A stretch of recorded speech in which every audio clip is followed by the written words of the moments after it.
I'm your local internet friend, aka Toki, and I originally had a different idea for this video, but I think that idea needs to be fleshed out a bit more before I actually do it. So instead, I have a bit of a more relevant topic to talk about in this video. It wasn't something that I just learned, but it was something that I was able to actively put into words and properly explain. Now, in my last video, I brought up the concept of moving on from trauma in particular, and very specifically having to get out of survival mode and doing things while you're no longer in survival mode. And I think I have a good analogy for it, which is very timely because it's almost the beginning of spring. Spring brings new everything, but also, seeing as though it is February, I still get to talk about New Year's resolutions. Because I can. And before I get into like the nitty-gritty of the video itself, I do need to specify a few things. I say a few, I was trying to say a couple earlier. I'm not sure how many. Moving on from processing your trauma requires for you to work differently. And for most people, work differently means getting out of survival mode and not using fear as your main drive for things. So now you have to find a new drive, a new fuel to do things from, which in and of itself is going to be difficult. I'm warning you now, I'm going to say the word difficult a lot. But because of the fact that moving on from processing your trauma or trying to do things while you're no longer in survival mode is very, word of the day, difficult, I can understand why some people would choose not to do that, because the idea is choose the path of least resistance. But it also irritates me a bit because of how hard it is. As if we're not always doing difficult things every day. As if we don't have the capability of challenging ourselves in this manner. Of taking on the challenge of being better as people. So that's generally where I stand on mentally and values-wise with this. As much as I understand, I also don't understand. But moving on requires for you to essentially take on a lot of internal battles. Moving on requires for you to do things differently. And if you have tried to kick a bad habit, create healthier habits, or keep your New Year's resolutions, you already know how difficult that is. Oh my gosh, I feel like I have hair on my face. Because of all the things that you would have to do in order to break whatever bad habit you're trying to break, you're essentially getting yourself out of one routine. And then when you're trying to create a healthier habit, getting yourself into a completely different routine that requires for you to be patient with yourself, consistent with whatever changes you're specifically trying to make, and taking your time with solidifying the experience so that you get used to it and that it does eventually become routine, a healthier habit. As I said in my previous video, easier said than done. Like if you've lived a sedentary life up to a certain point and you choose to be more consistent when it comes to working out. Your body's going to start freaking out by essentially giving you muscle soreness.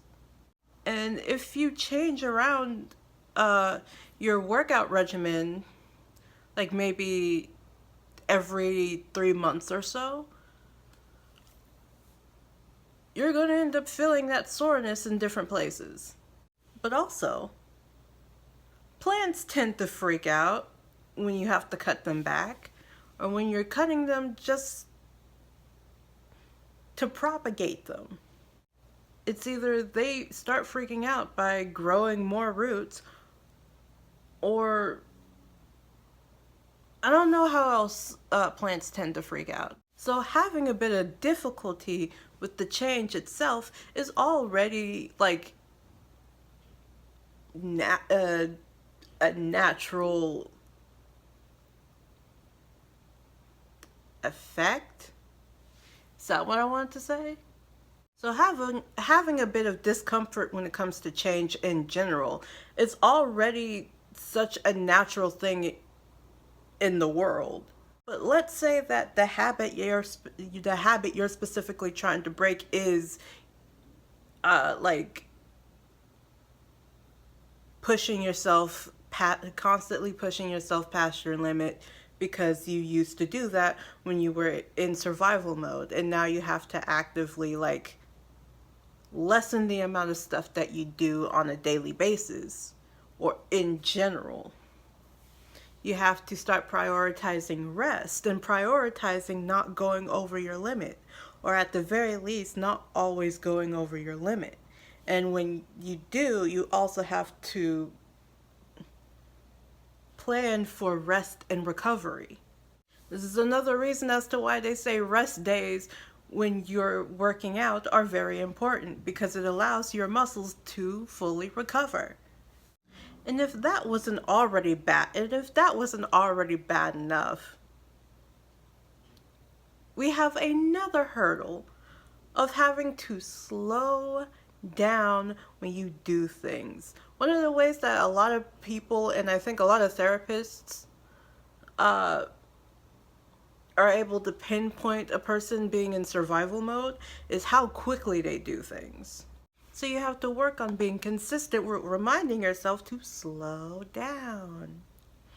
There is no rush unless the task at hand is time specific and you weren't really good at properly planning your time, which we can just work on getting better, but we gotta get this stuff done.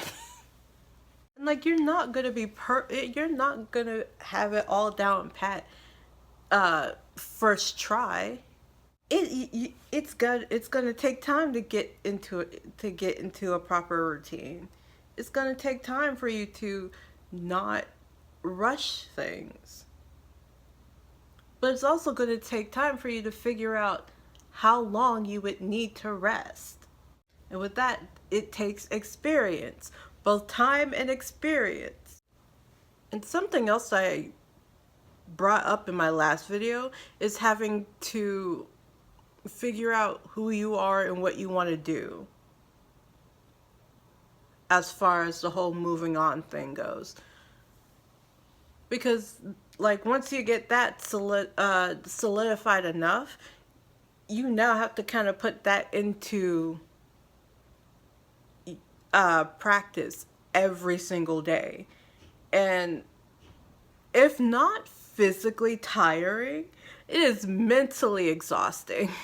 Because now you are required to relearn pretty much everything in your life and have it starting from there. And learning things already is very time consuming and requires patience. And patience is something that you have to work on. But it's also very annoying because, like, again, I thought I learned this. I thought I already learned this. I thought I knew what I was doing. Turns out when you go ahead and change this slight foundational piece, everything changes. The butterfly effect. And that in and of itself is just the internal struggles and hurdles you have to overcome, let alone the physical or external ones. Like, the best case scenario still makes it difficult. Having a well working support system. So like everyone or at least enough people in your life is here to support you in making such a change with your life. But then if apparently if you want to make it even harder, you can try to do it all on your own, being your own support system. I don't think anyone would actively choose that unless they had to, because that means you're the one that is essentially making all of the decisions in your life. And while that might sound like the best type of freedom you could have, that is also exhausting, mentally and emotionally. But wait, it can still get worse or more difficult. Because if doing it alone, on your own, isn't already bad enough, you could then end up having to deal with outside or external forces trying to keep you from doing the thing. The external resistance. And surprisingly enough, this isn't just the people that would typically tell you that you can't do this or you probably wouldn't keep up with it, because they think that they know you and they might just know your behavioral patterns. The baby is sneezing. But yeah, this is basically where the people that you would think would be your best support system is essentially becoming your greatest obstacle. Because for a while, you really did believe in their words. But now, not so much.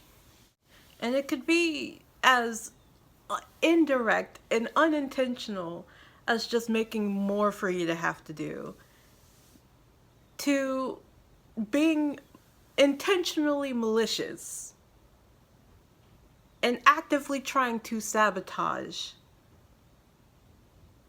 your progress in moving on, in breaking one bad habit and creating a healthier one. And while I am specifically talking about the myriad of reasons as to why the moving on process or getting out of survival mode process is difficult, as I said at the beginning of this video, it's difficult, absolutely. It can be several different levels of difficult, absolutely. That doesn't mean you get to use this as an excuse of getting out of taking accountability for your actions or the way that your actions specifically affected someone else. Because that is something else that a lot of people that don't typically mean to be malicious, they don't have malicious intent in mind when they're doing things, but they're also not really thinking too much.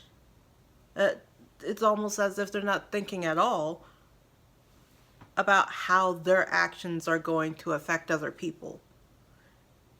And then they want you to go ahead and forgive them for what they've done and forget it like it and act as if it never happened, simply because they didn't mean it. So intention does not erase the impact, and just because it's difficult doesn't mean you shouldn't do it.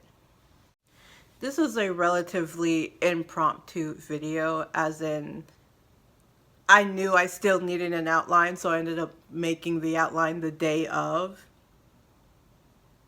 as I am right before filming this.